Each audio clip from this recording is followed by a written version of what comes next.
في سجن رومية المركزي الذي يقع في شمال شرق بيروت، تظهر كارثة إنسانية من خلف قضبان أكبر سجون لبنان وأكثرها مأساوية، حيث النوافذ الحديدية الشاهقة والجدران الإسمنتية السميكة وكل ما يمكن رؤيته ملابس النزلاء المتدلية من النوافذ.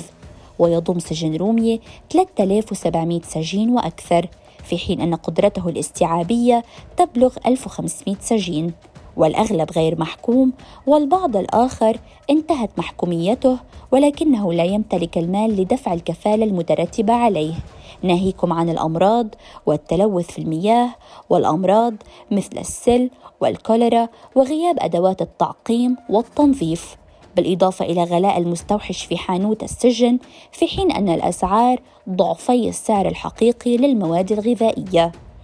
ما يحدث خلف قضبان السجون أسوأ بكثير مما يمكن تصوره، فالسجين يعاقب أضعاف عقابه.